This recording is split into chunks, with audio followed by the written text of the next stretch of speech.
basically Africa, all, you know, in the sense that we've got businesses now threatening the United States and China now threatening a railway boom of sorts on the African continent. Why does that make the news? According to The Economist, Sino-American tensions are playing out on the tracks, it says. And the lead begins. Every inhabitant of Thies, wrote a Senegalese novelist, Ousmane Sembene, in 1960, dependent on the railway. Like many African cities, Thies was a product of the continent's first and colonial era rail revolution. The French built railway that ran through its stretch from the Senegalese port of Dakar to Mali, deep in the Sahel, ferrying peanuts, gold, and other raw materials to the coast for export. It goes further. Africa's entire rail network is today only slightly larger than France and Germany combined. In West Africa, only one cross-border line is still working. By one estimate, investments of up to 105 billion a year until 2050 are needed if Africa's network density is to match China's or India's.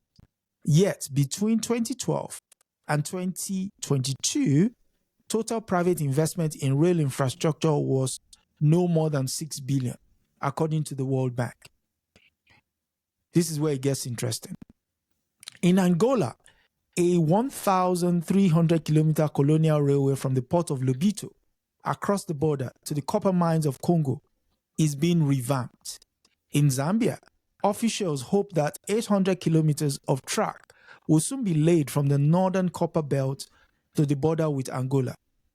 The American government is funding at least 250 million of the 2.3 billion price tag, making the Lobito Corridor, as the projects are collectively known, the largest ever infrastructural investment on the continent. It is also a proving ground for the theory that competition between the West and China will benefit Africans. First things first, let me get Brother Milton's reaction before I go further. Okay. Well, first of all, you cannot talk about Ousmane Sembene and mention his mention of railroad without elaborating that he was anti-imperialist and anti-capitalist at the same time. You know, it's just nonsense. You're abusing his name by saying that. It's like mentioning Nelson Mandela and not saying that he was a champion fighter against apartheid. It's complete nonsense, disingenuous, right? It almost leaves the implication that Sembene would have supported more building of such railroads under colonial rule, and that in fact he was a capitalist, which of course he was not. In fact, he was a socialist. He was even Marxist and Leninist, I think. So that's disingenuous, number one. Number two, you cannot talk about colonial railways and leave the impression as if they were beneficial. You know, it's completely absurd. First of all, tens of thousands of Africans died building those railroads.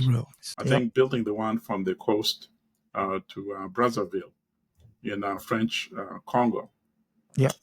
As many as 20,000 Africans died before that railroad was finished construction, and then they were not allowed to use the trains themselves exclusively for Europeans. You know, so obviously these are people who have no empathy or sympathy for the African experience.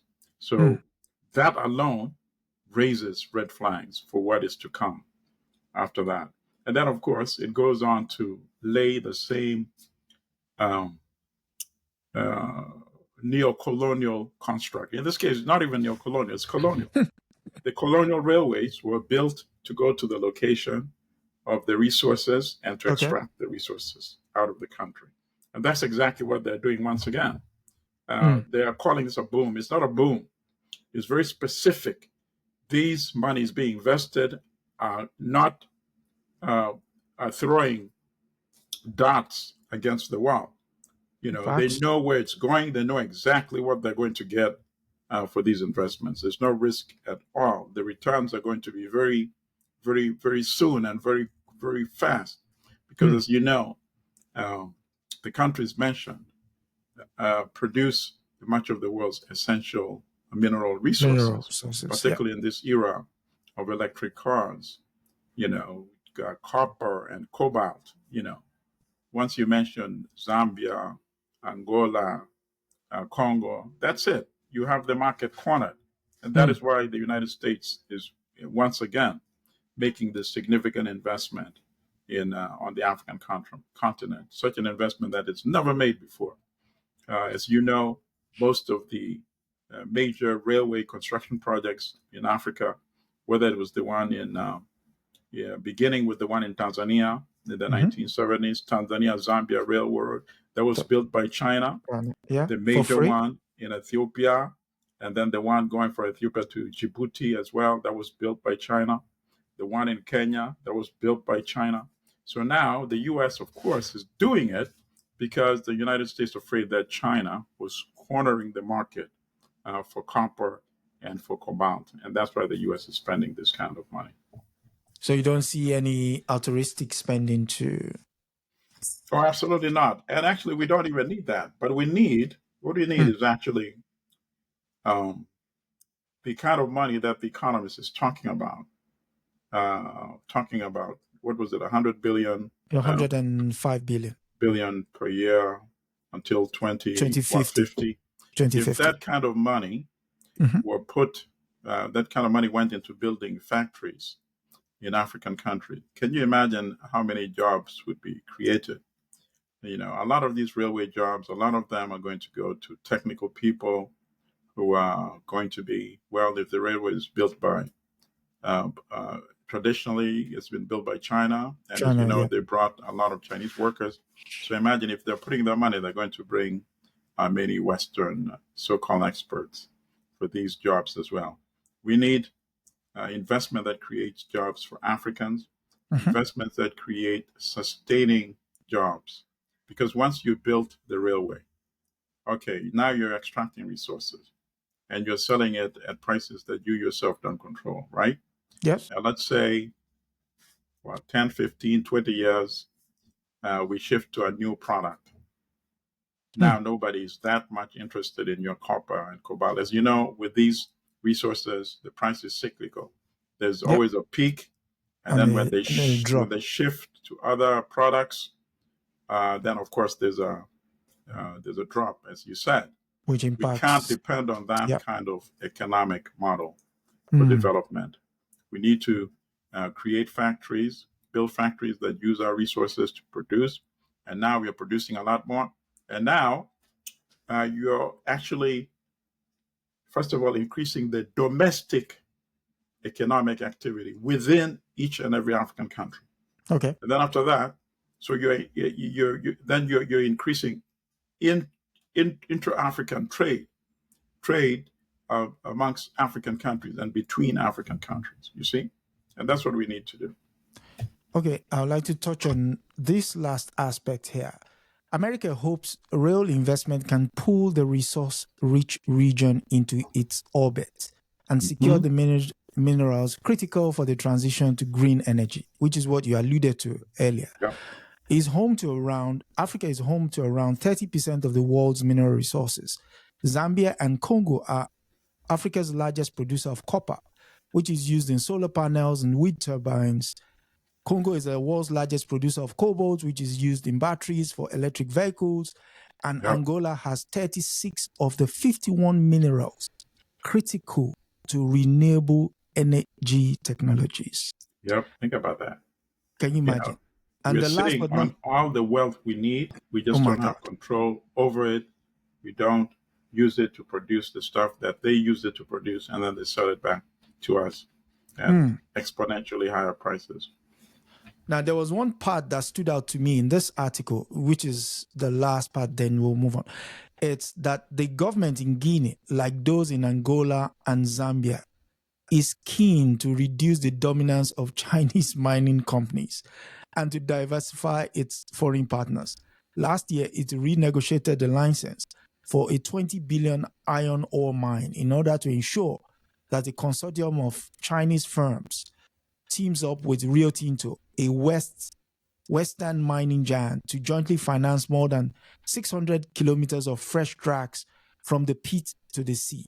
The mining companies are expected to provide freight and passenger services, said Gerard Reinberger, the managing director of the Rio Tinto's Guinea operations. The idea, notes a Western diplomat, is that the so-called Trans-Guinea Railway should not just take iron to the port, but open up the interiors of the country as well. Are we supposed to believe that? Well, that's ideally what we want. But that is still not sufficient. Just moving Africans from one part of the country to another in itself does not translate into development. So missing in this entire article is industrialization. Railways in Europe, in the United States, led to the growth of urban centers.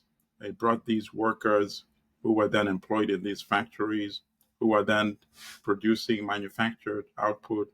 It was increasing the GDP of these countries, right? And the GNP, because now they're increasing their exports as well. And that's what Africa needs. And that, of course, is what is not going to be mentioned in this article. Yeah, I mean, right. This is The Economist, after all, the money paper. Right. So that's a little bit of public relations to say, oh, see, now we're even talking economic development. What economic development? Just by moving people from one part of the country to the other? I mean, they're moving people from one side of the country to use them, just like the mineral resources. They're moving from the pits to the port. So the people are just enhancing that movement, and so they're not. It's not like the economic fabric of that community or the country in general is going to benefit from the entire project. After all, you've been given your pittance. I mean, it's nonsense. It's like, okay, before we could not move people from Nairobi to Mombasa on the coast. Now we have a railroad. Now we're going to be moving people from Nairobi to Mombasa, from Mombasa back to Eldoret or Nakuru or Kisumu in Kenya. And that's supposed to translate automatically into economic development. It's just pure nonsense,